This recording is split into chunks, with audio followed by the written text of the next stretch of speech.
Hello again, everyone. We are the Vinyl Community Guncles, back again, and this time with a top 5 ranking of our favorite Lou Reed albums. I think most of us didn't have a whole lot of experience with Lou Reed albums, so this should be interesting. He's got 15, and we're just doing the ones from the 70s and the 80s. And yeah, that was quite enough. 15 albums. So let's get to it. We're the Vinyl Community Guncles. My name is Robert Fitton, along with three guys who didn't do the assignment and refused to listen to Metal Machine music all the way through. They Refuse. are Richard Calvin Wazoo, Craig from Craig's Vinyl Plethora, and Mike from Hub Tunes. Refuse. I've heard it all the way through. I Oh, okay. chose not to have my ears bleed, okay? God. I did the assignment. Mike is first. Yeah. So I discovered Lou Reed probably in 84, 80, maybe 83, I think I bought my first Lou Reed. Probably 84. I like Lou Reed. I like Lou Reed a lot. A lot of these records I had forgotten about. I think with Lou Reed, like, I know what ones I love and I know which ones I hate. And I never listen to the ones I hated or just didn't like, And this kind of forced me to re-listen to a lot of those records. Yeah, I still don't like a lot of his late 70s, early 80s output. Okay. Well, I'll just get right into it. So my number 5 is an album I think that kind of got panned when it first came out. I like it. Yeah, I've always enjoyed it. I think it's one of his better albums, actually, and it's his solo debut. I love this got record. in my list. Almost got in my list. Yeah, a lot of people don't like this record, but I've always really, really enjoyed it. This is actually a really old pressing. It's on Dynaflex. I pulled it out yesterday to play it. I was like, oh, I'd forgotten all about this, but great, really, really good record. So his solo debut, it's good. It's got I Can't Stand It opens it. I love the song Say Lisa, or Lisa Says. And then the second side, I Love You, Wild Child. It's really good. It's got Rick Wakeman on piano. Good record. Very solid record. That's my number 5. Wow. Yeah, it almost made it onto my list, but with my number 5 is actually from 1982, and I don't have a copy of it, but after listening to it, it's definitely one I want to add to my collection. I've been listening to Lou Reed since Transformer when it came out. That's how long. But I really, other than his later material, I really didn't listen to anything in between. So this was very interesting exercise to go through and listen to that. And the Blue Mask is my number 5. I believe this is also the first recording he did when he got sober. And after listening to so much of the other material before it, I'm like, wow, I really hear the difference. He seems to have better control over his voice. And it lacks the sloppiness that I was kind of hearing in some of the other recordings.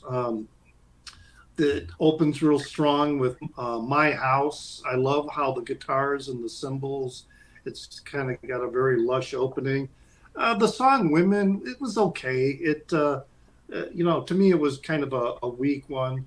Under the Bottle, really strong song. He has several songs that do talk about addiction and dealing with it. Some of them are his observations, I think, and then some of them are his personal experiences.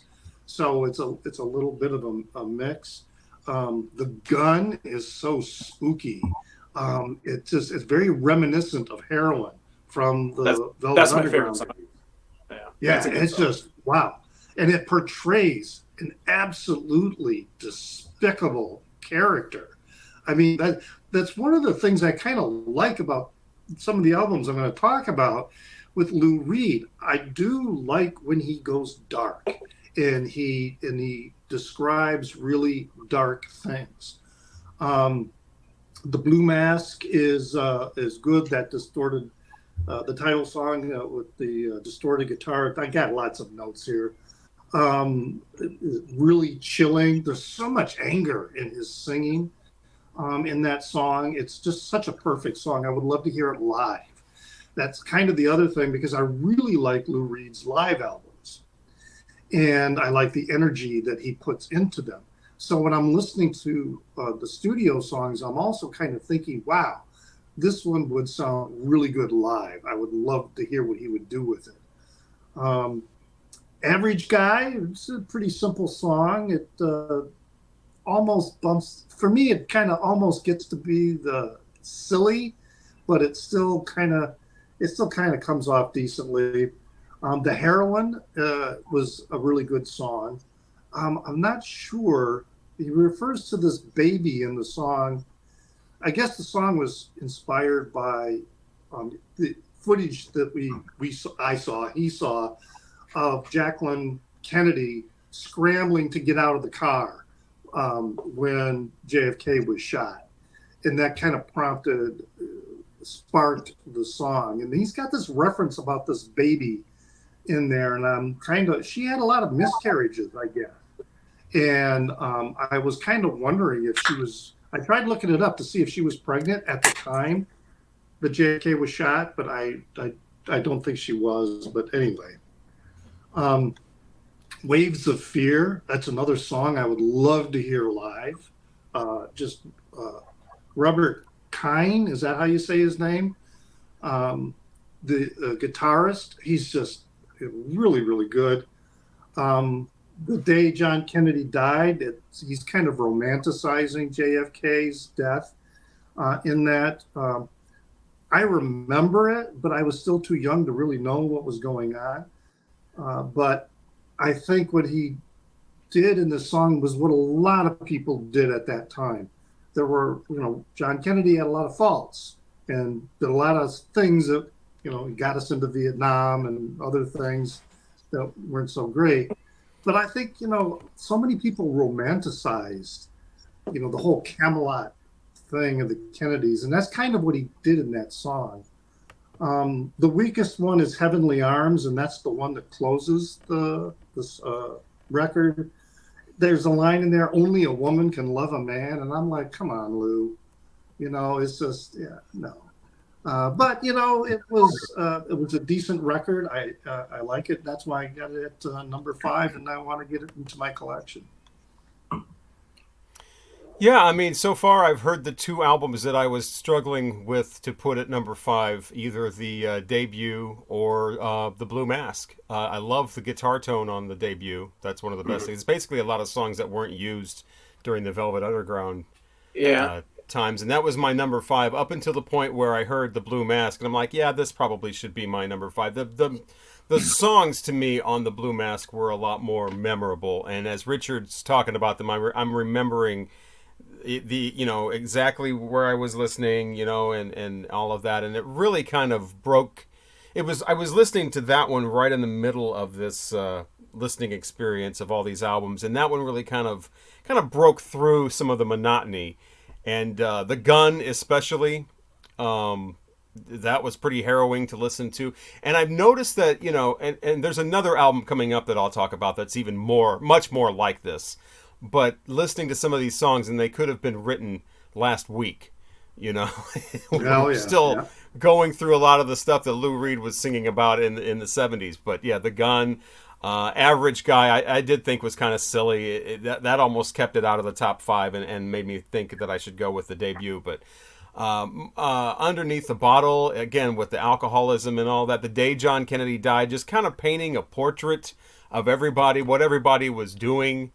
You got the guy driving by in the Porsche with the news coming out of the radio. You got people just running out of a bar into the street like, confused, like, what do I do? I just want to run out in the middle of the street, Obviously, I wasn't alive then either, and I don't know what, I can't imagine the president, especially a beloved president like that being assassinated, and you're just like, and then you hear about, well, it was 1963 and the Beatles were huge and this and that. How do you get excited about a pop group from England when the president's just been assassinated? So it's just very much I remember September 11th was probably a close 2001. That September 11th was probably a close, in a relationship. If you weren't around for the Kennedy assassination, or you weren't old enough to really absorb it, that would probably be as close as you're going to get. And I remember it's like everything just shut down.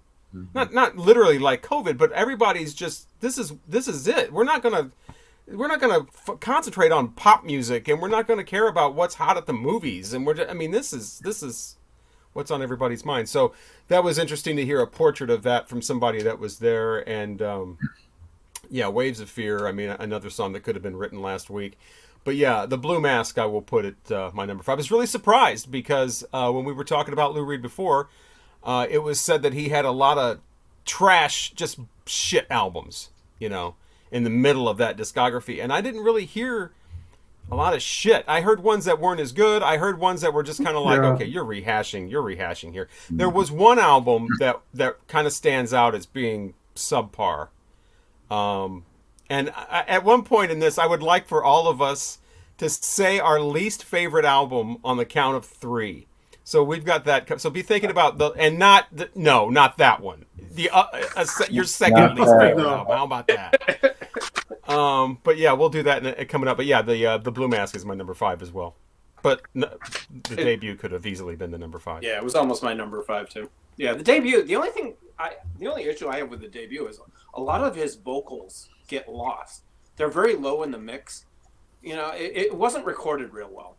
Yeah. They were recorded separately, from what I understand. It was the studio musicians recorded, and then he later recorded. So they weren't recorded together, from what I understand. Yeah. So, and also a lot of the slower songs, he kind of does like a Dylan imitation. I mean, he's definitely mimicking Dylan. I just love that guitar tone throughout that album, though. I think I love great. That. It's definitely his guitar. Yeah.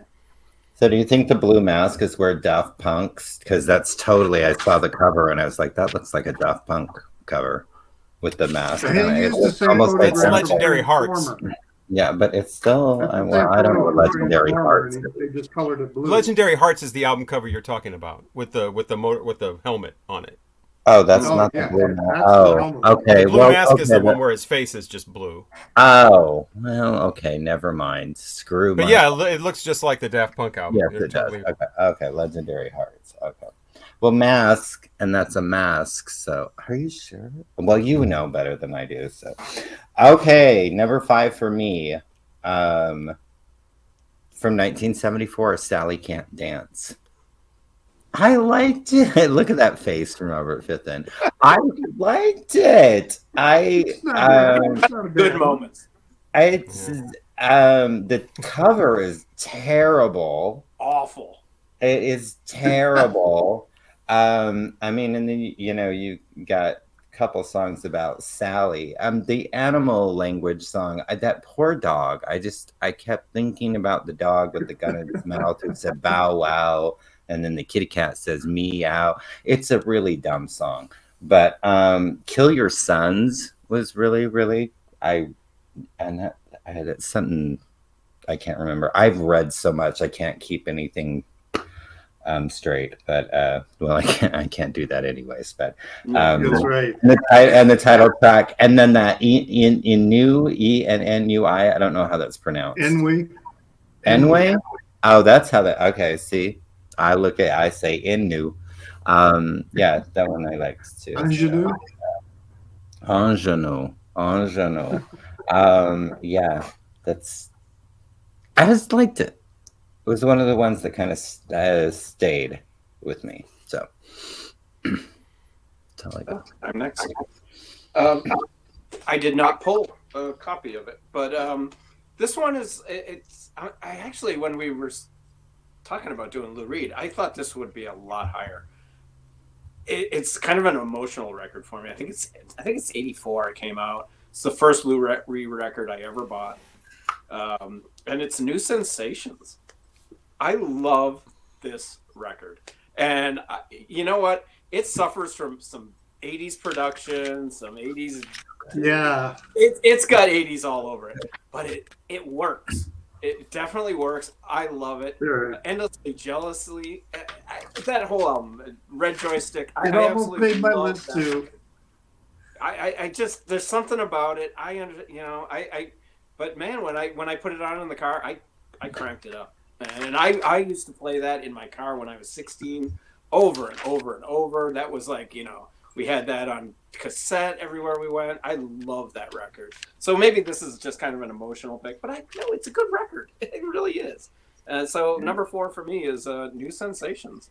I didn't really get an 80s feel out of that one as much as I did the 86 album. And I don't know if somebody's going to talk about that later, so I won't talk too much. But the 86 one is drowning in 80s production. Yeah.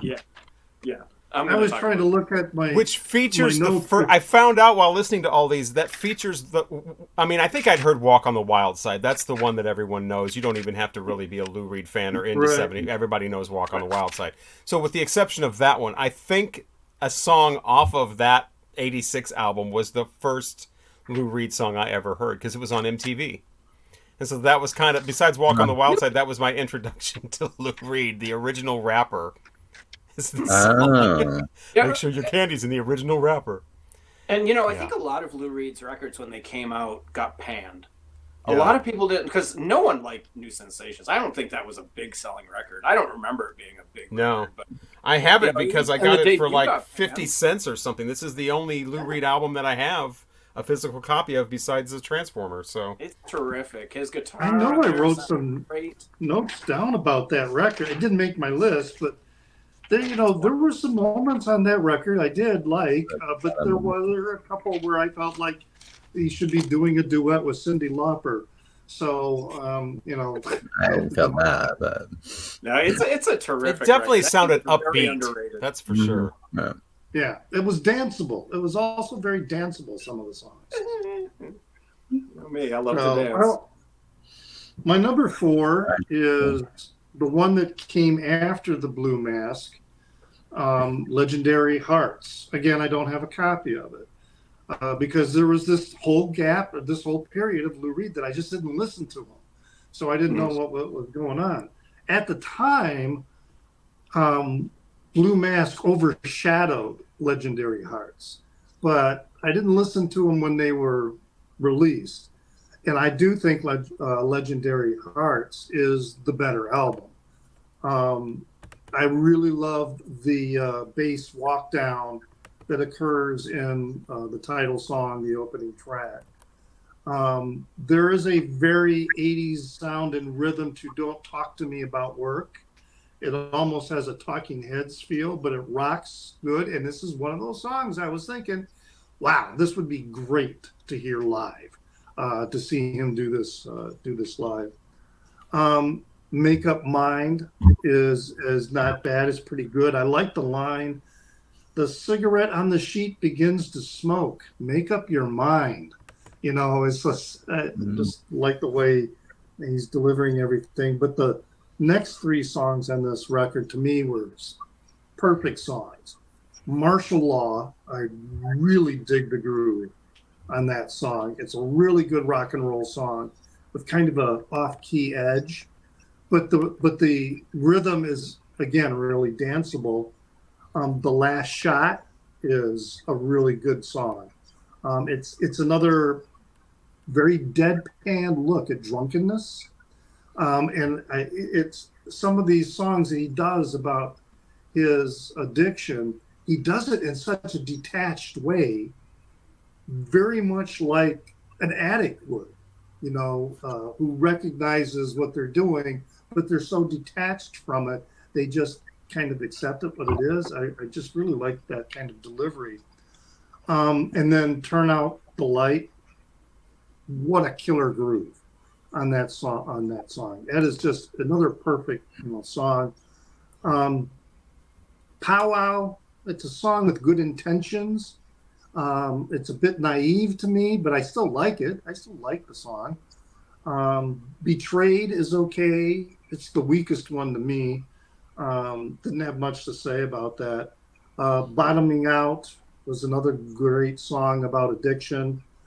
And it touches on the rage I think his personal rage, because, even before I think this was before the Velvet Underground, his parents had him committed to a psychiatric hospital where he went through electroconvulsive shock therapy because he had expressed his bisexuality. And parents weren't having none of that. So you're off to the institution, boy. And I think a lot of his songs where you really feel some of that anger and rage comes through, I think that's the origin of it. And he just has a way of channeling it. Let's see, bottoming out right. Home of the Brave is really powerful. It kind of falls into cynicism, but he still pulls it off. The guitar solo is really good in that song too. And then Rooftop Garden. This is such a beautiful, perfect closer for that. So, for a while, everybody, I think what the critics were saying, they liked the Blue Mask better, and they viewed this record, Legendary Hearts, as being weaker than Blue Mask. But listening to them now without having the benefit of hearing them when they came out, I do like Legendary Hearts better. So that's my number 4.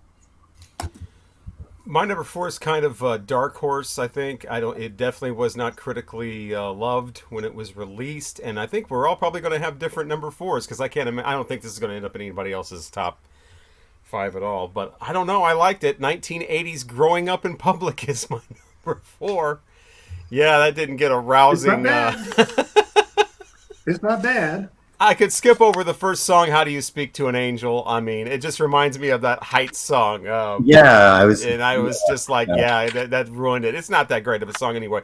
But overall, the whole album just sounds a little more fun and a little more rock and roll, I guess. It's the music in this album is a lot more realized, I think. There's a lot more going on musically in this one than just kind of the music being a backdrop to his poetry, and then he's kind of all over the place. It seems like a lot of his albums have a feel all the way through, whether it's something stark and depressing or whether it's something sarcastic approach to an album, or some sort of like a down and out drug abuse and physical abuse to your partner and all this kind of stuff throughout the whole album, or a whole album of social commentary. This one is kind of all over the place, and I've always loved albums with a huge amount of variety in them. And My Old Man is the one that has, is the second track, and that's really, for me, that's where the album starts. And that's, basically about his father, and he hates his father, and his father hated him, and you got that growing up, the personal touch there of growing up. And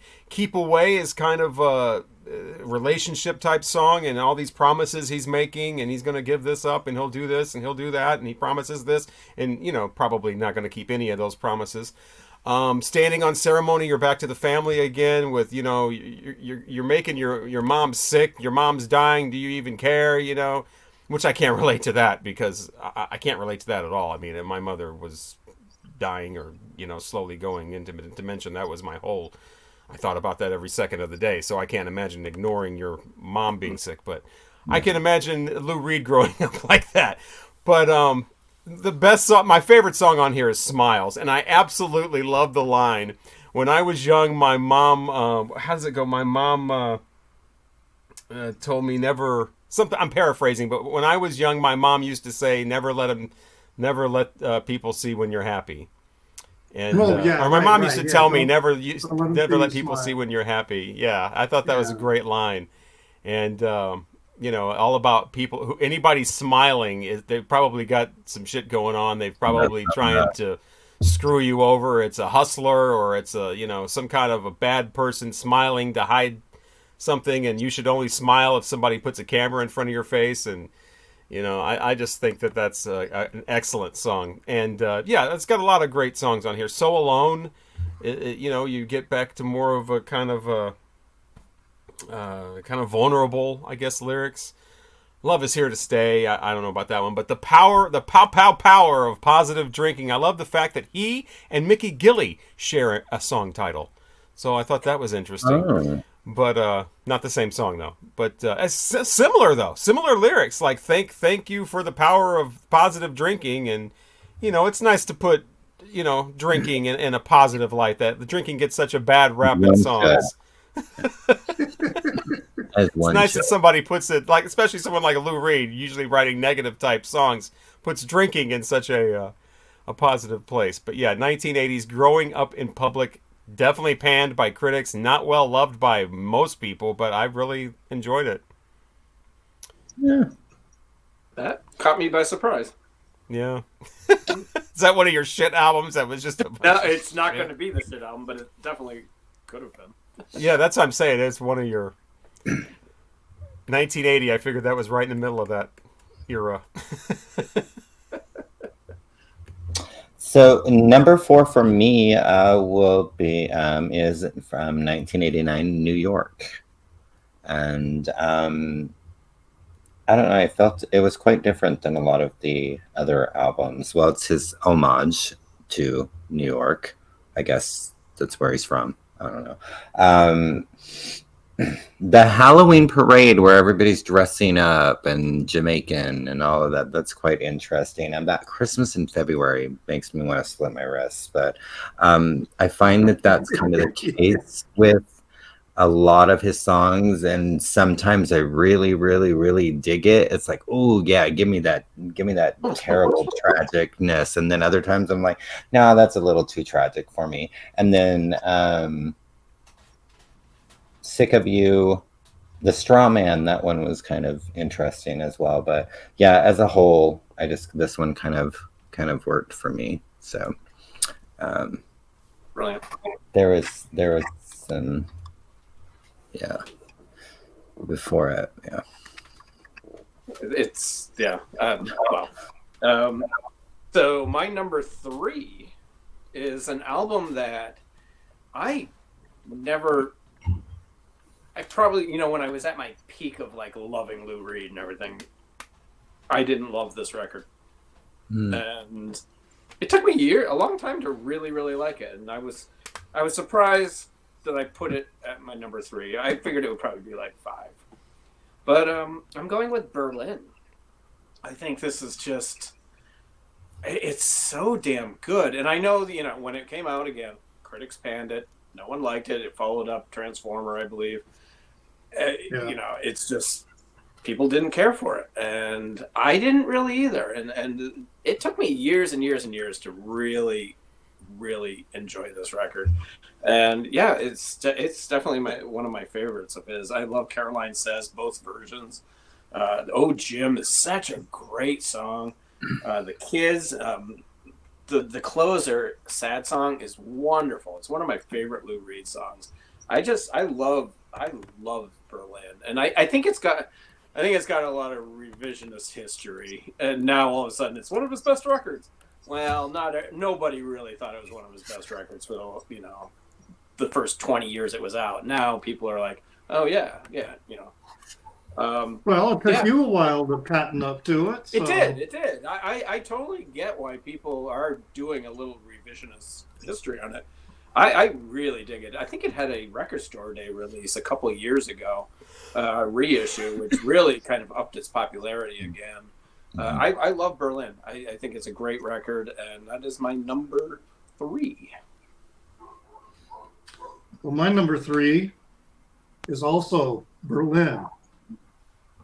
And I mean, the next 3 albums, this one and the next 2, yeah, you can't go wrong with our next 3 albums. It's like, these are not even you, Craig. The to me, some of the greatest music ever made. It's an album that I also initially really didn't care for. I really just kind of didn't like it.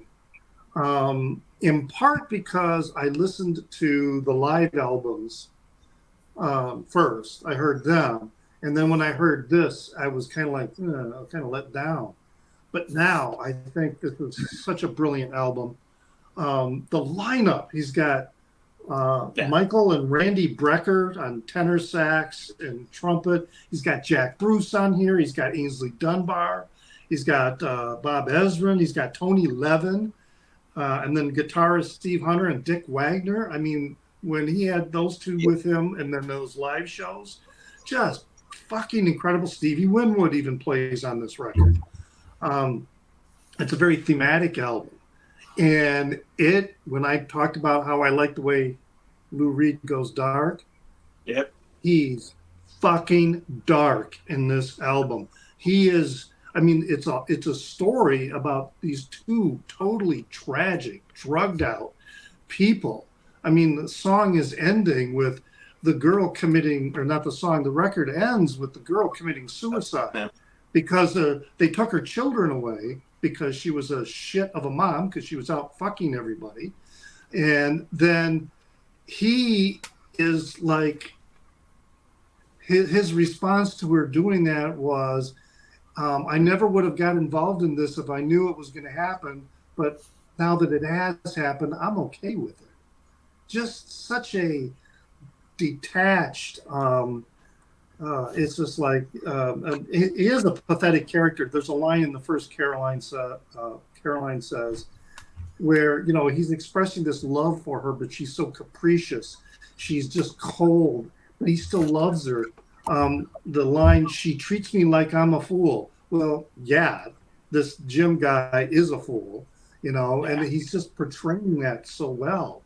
Oh, Jim is, I mean, I love the live version of Oh, Jim, but I really like the version on this recording as well. And because now I can kind of hear the alter ego thing go, because later in the record, he admits that he's also the water boy.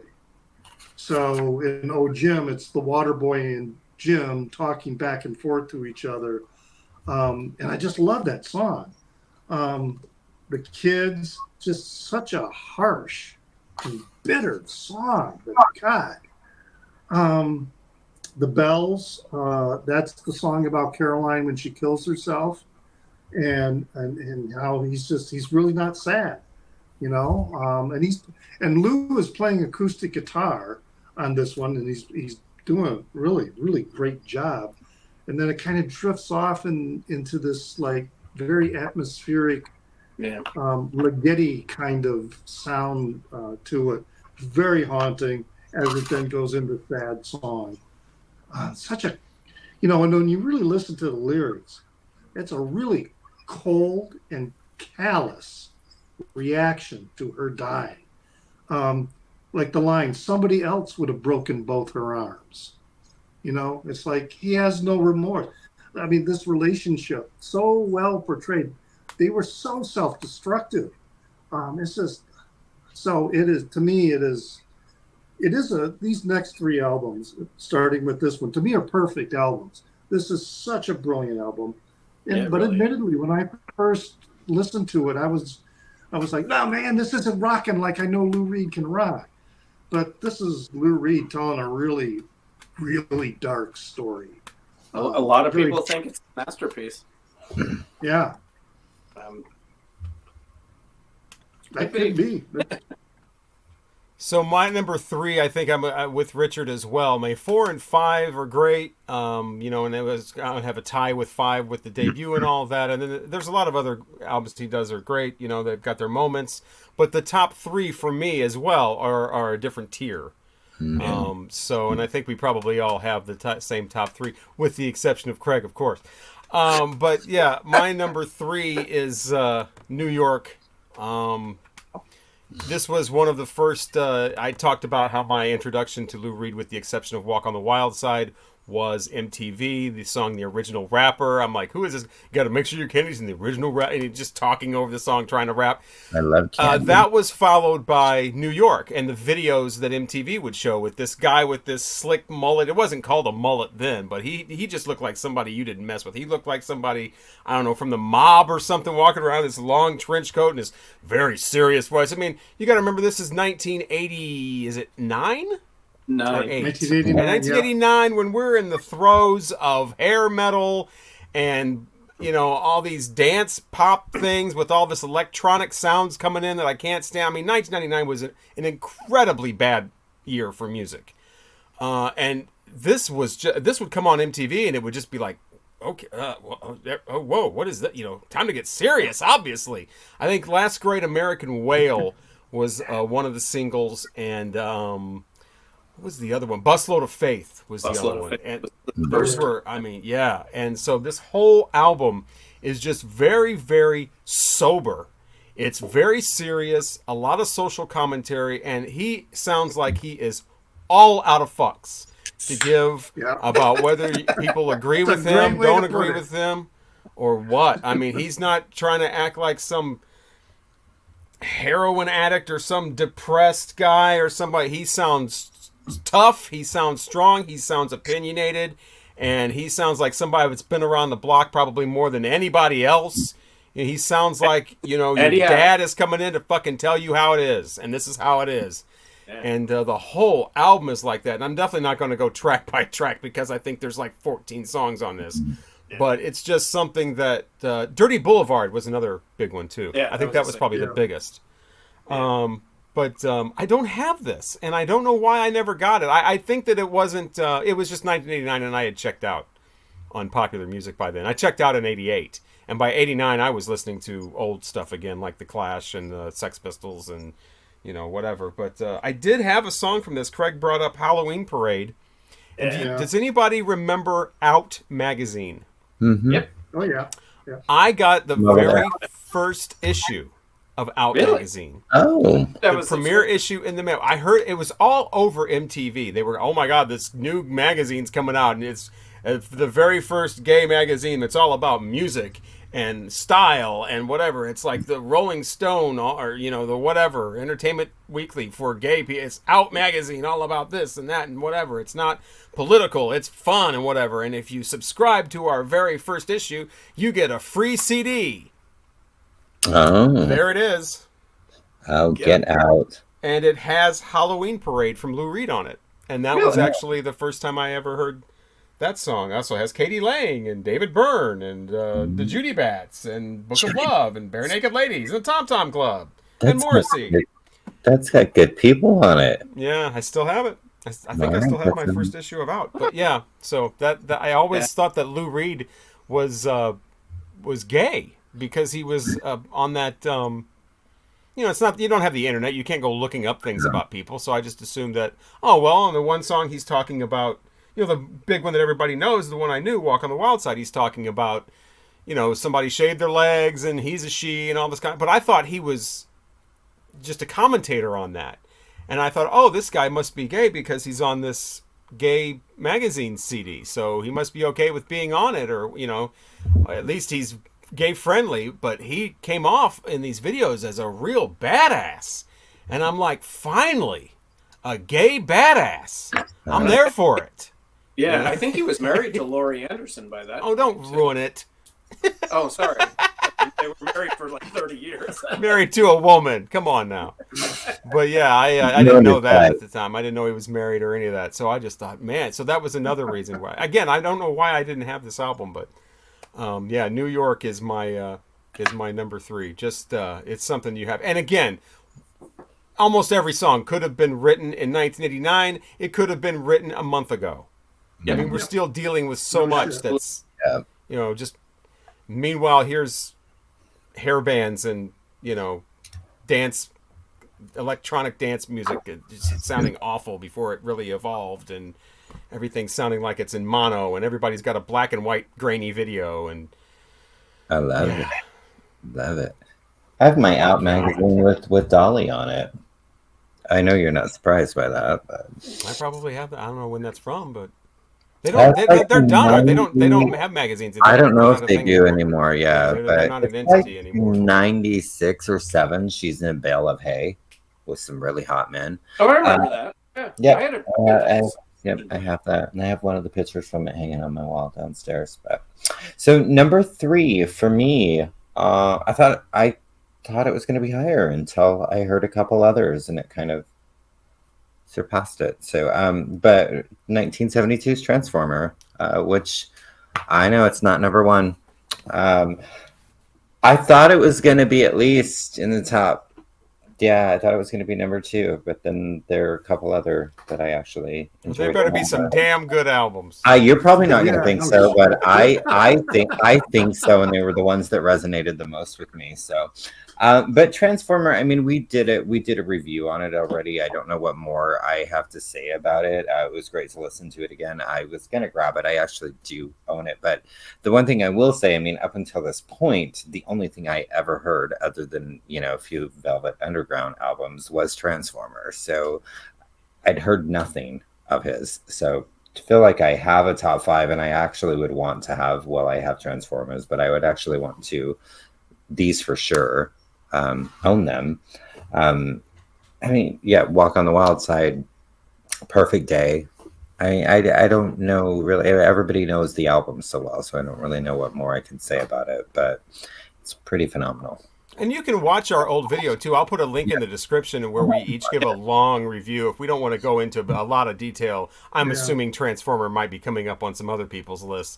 If we don't want to go into a long detail about it, you can just check out our video where we have the we all review the album as an album that was chosen. So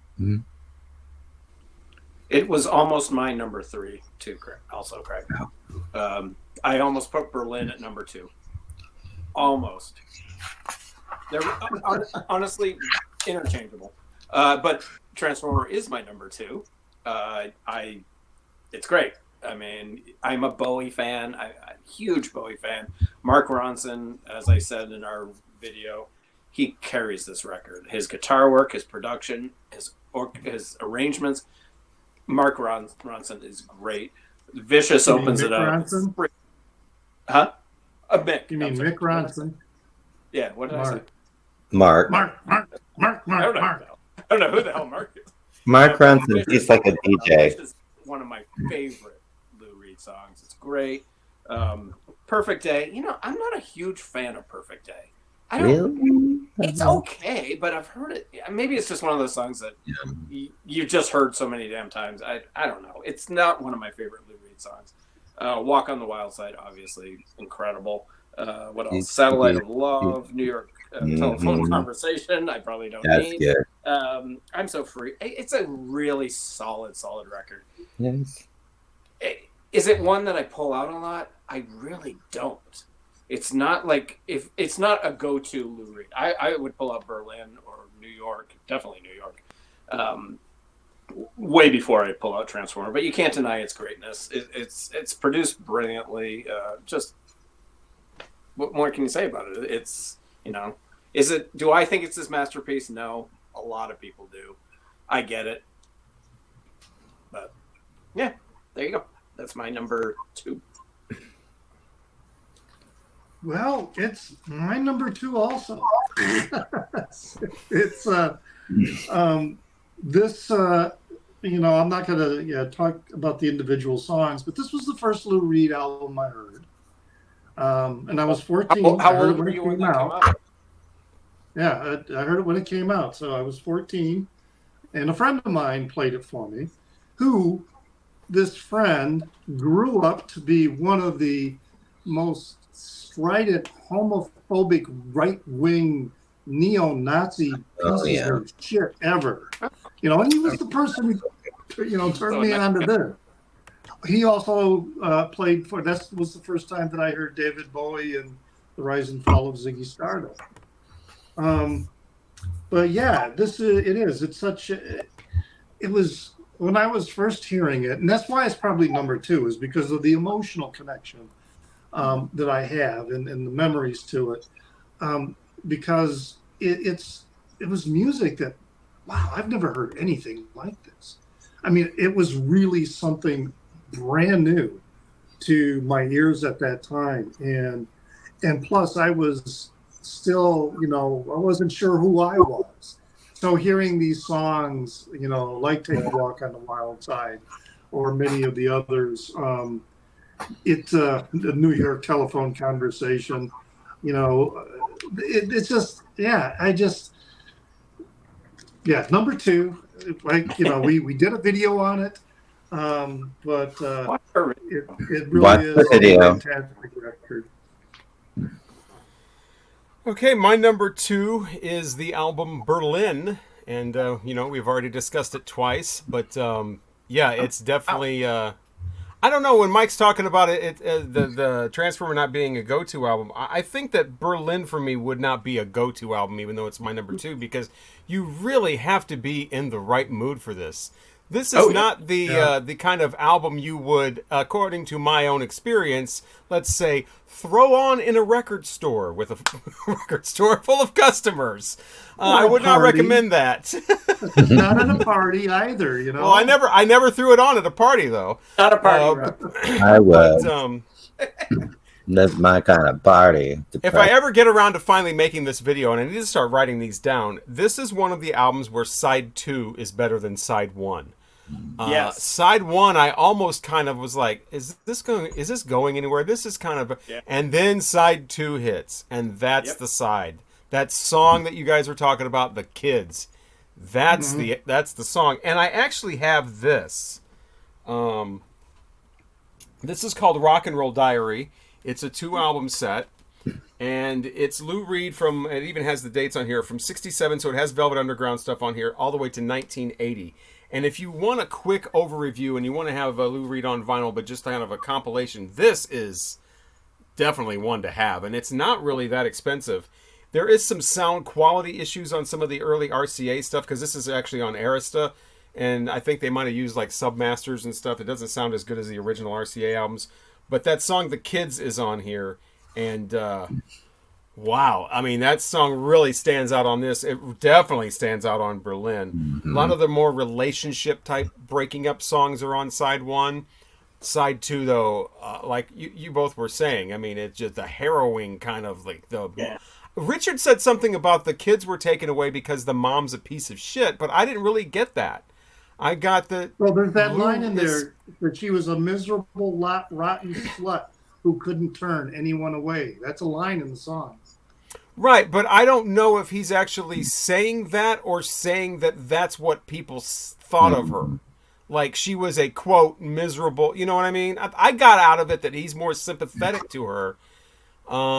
And, you know, well, she had the kids taken away because she made it with the black cop or whatever, or made it with some, you know, I think that he's coming from a position of, he's saying that this is the way the world saw her. But he doesn't, I mean, that's just what I got out of it. But, and I've heard that song a lot more than the other songs on there because it's on here. But yeah, that for that song alone. But I've always heard this was a classic album. I didn't know that critics panned this when it came out, because this has always been on the Rolling Stone top 500 albums for decades, and it's always been like considered his second best album. And I never really heard it a lot. The thing about I got to get some Lou Reed first of all. The thing about living here, as I'm sure you all know, because you're living in the same area, living in the Midwest. Well, maybe Chicago's different because it's huge, but you just don't see a lot of Lou Reed. No. And I'm not a big reissue guy. I didn't even know that Berlin was reissued. But, I mean, I do have the Speaker's Corner of Transformer, which sounds incredible, but the best. That was an kind of an exception. But if I could find Lou Reed, you know, over the years for $5 or so, but you don't. And when you do see it, it's a $30 album. You know, it's not, and you rarely see it. I don't ever see Lou Reed. I don't think I've literally ever seen, like, Legendary Hearts. I've never seen Mistrial. I've never seen, like, Blue Mask. I've never, and like 5 others. I've never seen those anywhere in my entire experience of going to record stores, record shows since the mid-90s. Just being really into record. I mean, I've always had records since the 70s, but really being a record collector or whatever since the mid-90s. I've never seen these. I see Rock and Roll Animal, the live album, all the time. It's that one.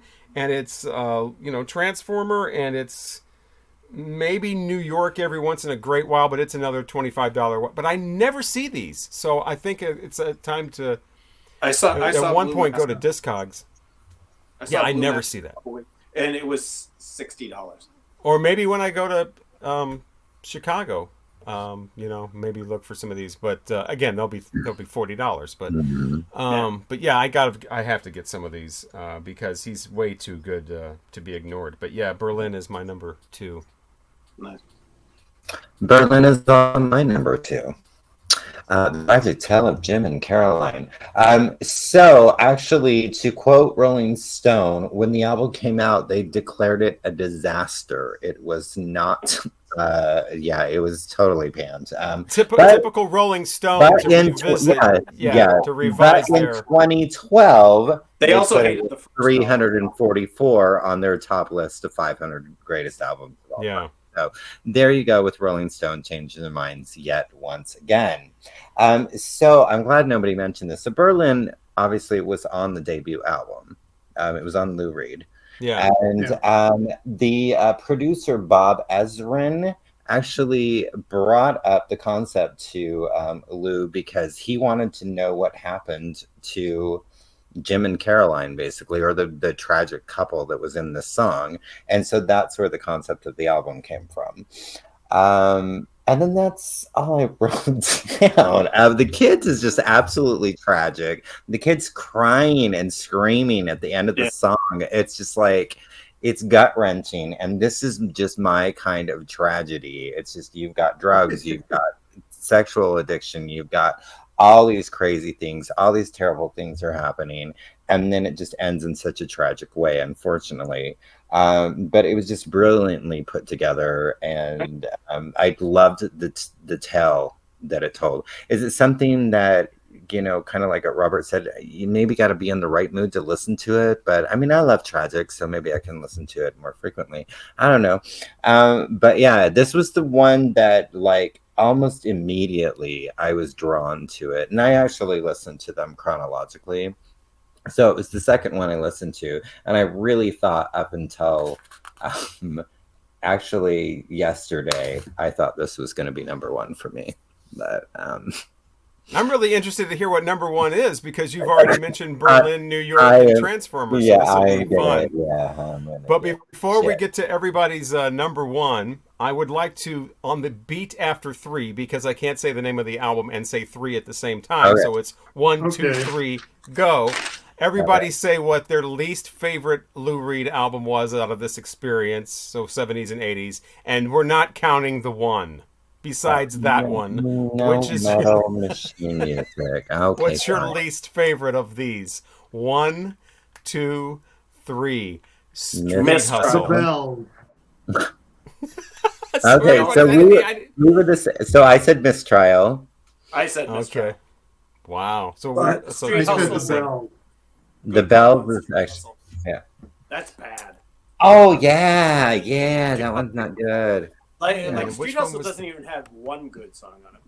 No, and it's got a couple really, really bad ones. Yeah. There's parts of it that sounds like the soundtrack to Saturday Night Live. Yeah. I kept feeling like it was the Saturday Night Live orchestra playing behind them. On the Bells, I remember these now. Disco Mystic and City Lights. I Want to Boogie with You. I remember that album now. Yeah, you're right. That's pretty. Yeah, that's pretty bad too. But Mistrial for me was it's so well produced though. It's so full sounding, but it's very 80s. Almost it's very 80s. And I was ready to be like, I don't know about this one. And then that original rapper song came on, and I'm like, oh my God, I remember this. This is the first Lou Reed song I ever heard besides Walk on the Wilds. I remember this. Gotta make sure you can. He's in the original rapper.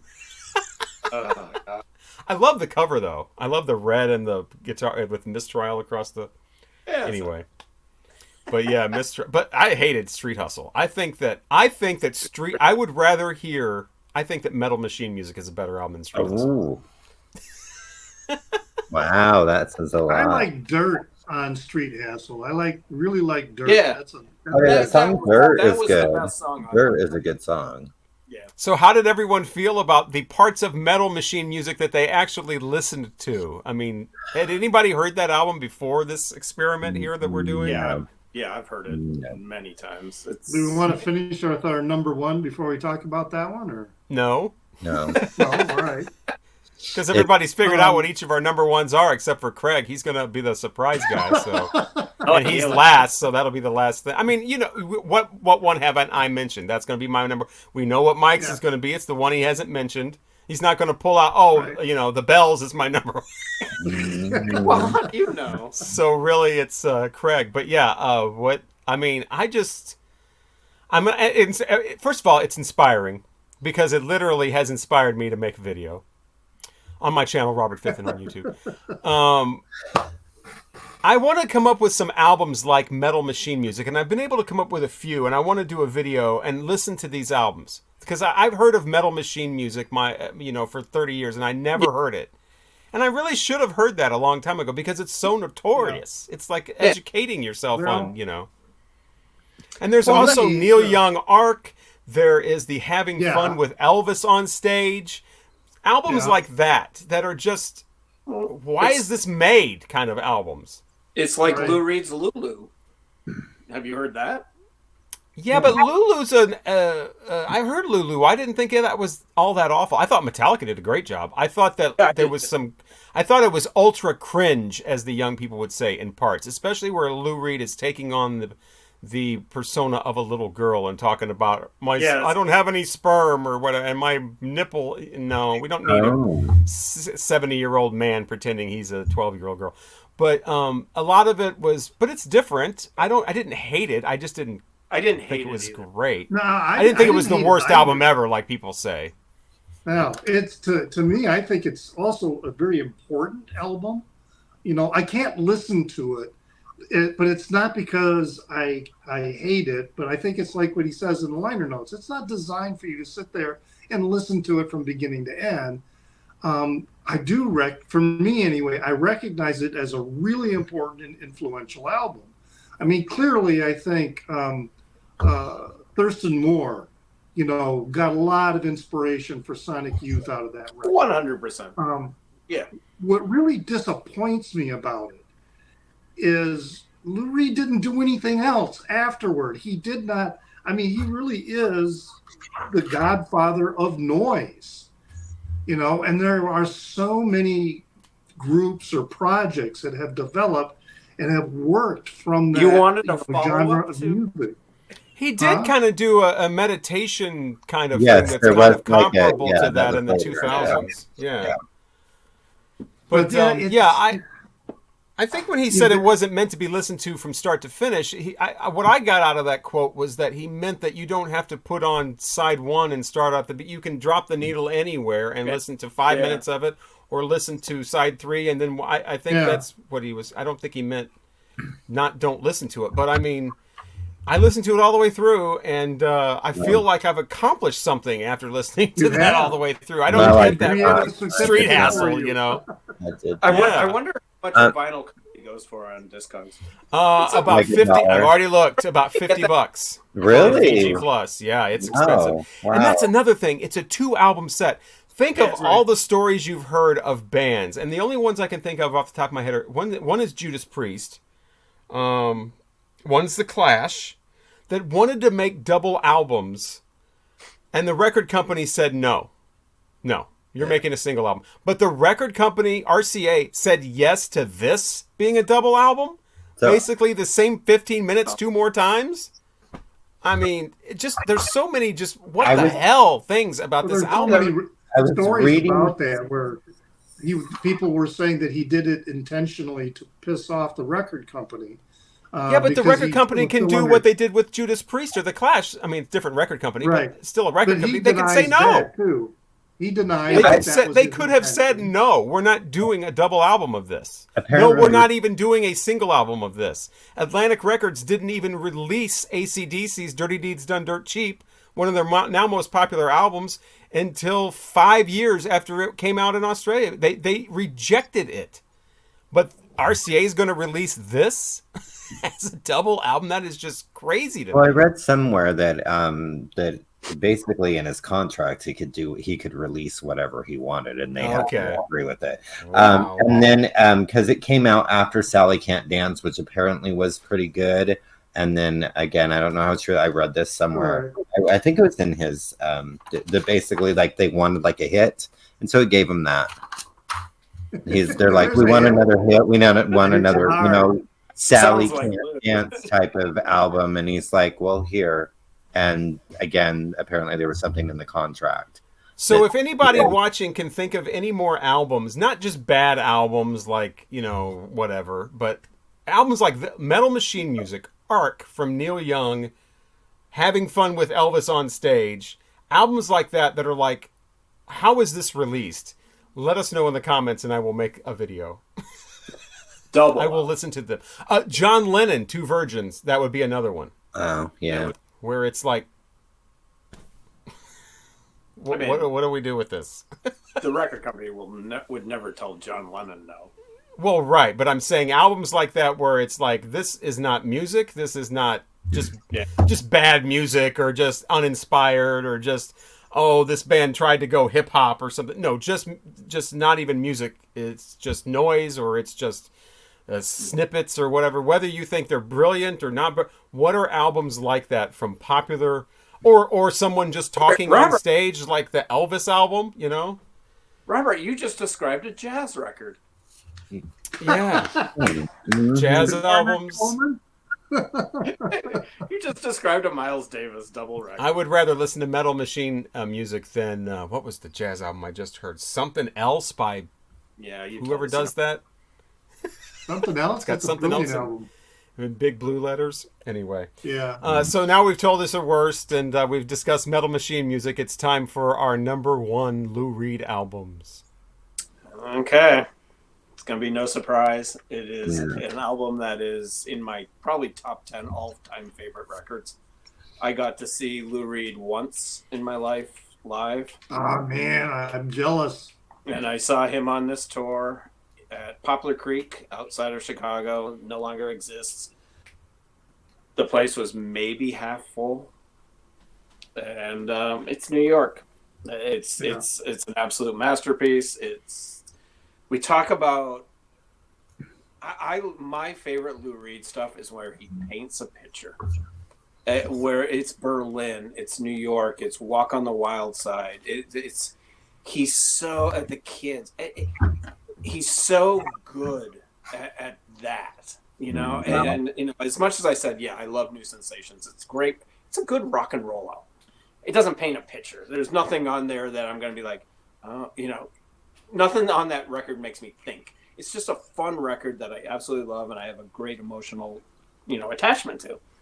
This is one of the great records of all time. I just, first of all, the cover is brilliant. Absolute brilliant photo of him, just in different phases, different. Oh my God! I'm not going to go through every song, but because yes, there's 14 of them. But it's a perfect record. It's an absolutely perfect record. I love it. When I saw him, he played the whole thing all the way through, and then went into a couple of hits. He did like five other songs. But man, if people have not heard this record, it's poignant, it's political, it's dark, it's nasty, it's honest, it's raw. It's Lou Reed at his absolute perfection. It's brilliant. It's I don't know. What else can I say? It's so damn good. And a couple of years ago, there was a deluxe reissue, like an anniversary reissue of it.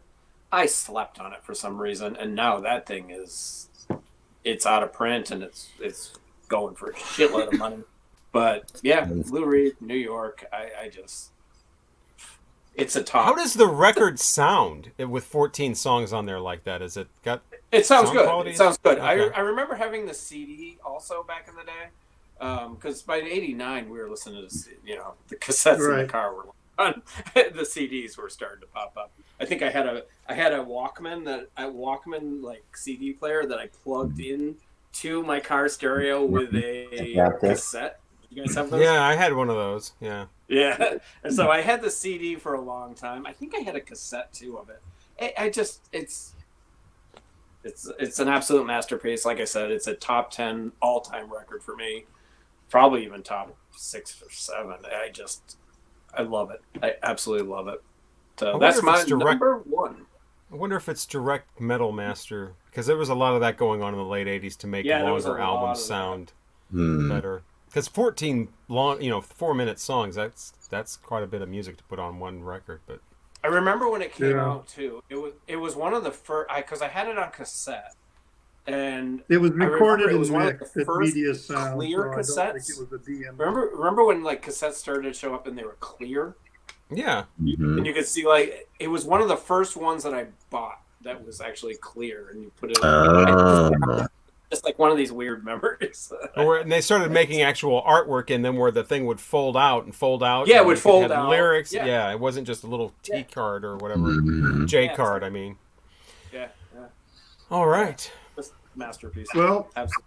it's my number one also, but I just have it on CD. I have the CD version, and to me, it's the strongest. He's got the strongest lyrics of his entire career packed into this recording. And like you were saying, Mike, the stories are vivid. That's it. They're all stories, and this is one where he does say you need to listen to this from start to finish. Oh, You can't absolutely. just you can't parse it out. It is an entire concept. The stories are vivid, they're personal, and they're brash. It is his anger is so palpable on some of the songs, and frustration. And it is, from 1989, it's just as relevant today. Everything that he's singing, he calls out so many people, not just historically, but people at the time, like when he was, calling out Jesse Jackson and, calling out others. And then the way I want to talk about the one song, Sick of You, because he's got all this stuff that's going on. He's rattling through all this shit that's happening in the world. And then he throws in this line, and you're going to leave me for the guy next door?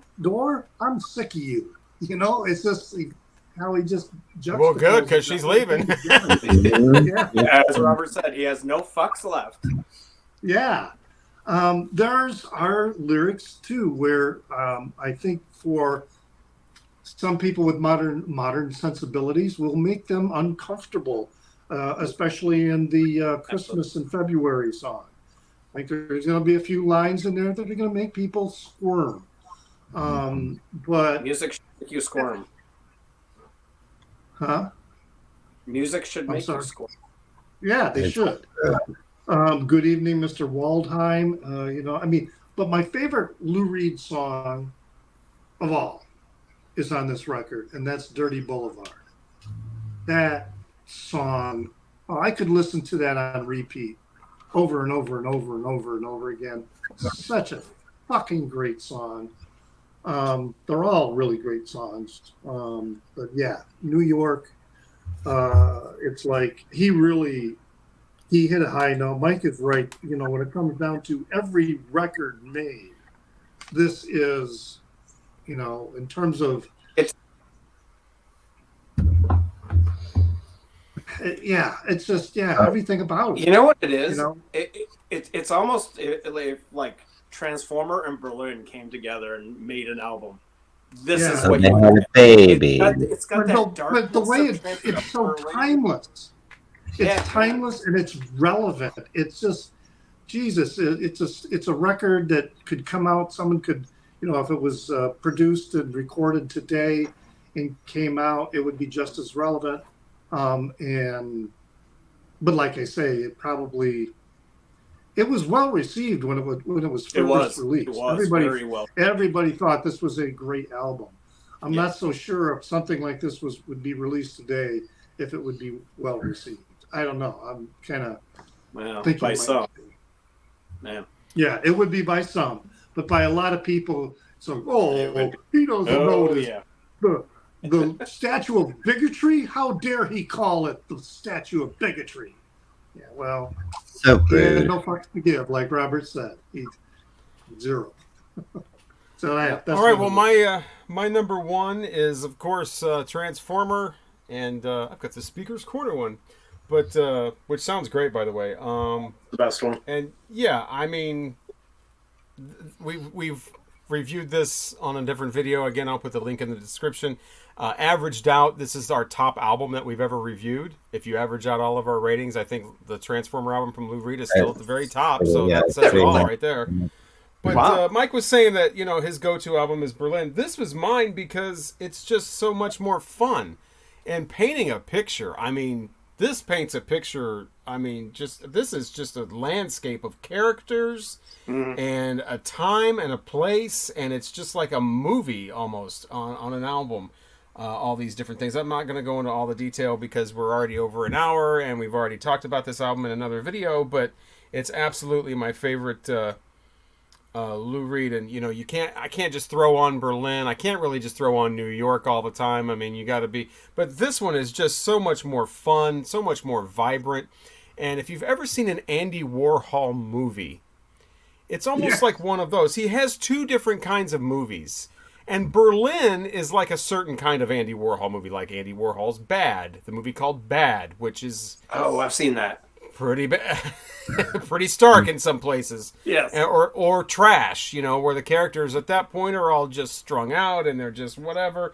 This is before Transformer is before all that, where everybody's still going to New York and shaving their legs and experiencing everything for the first time, and everybody's, you know, we're not quite over that hill of addiction and you're drugging out and you're dying in the street and junkies and what.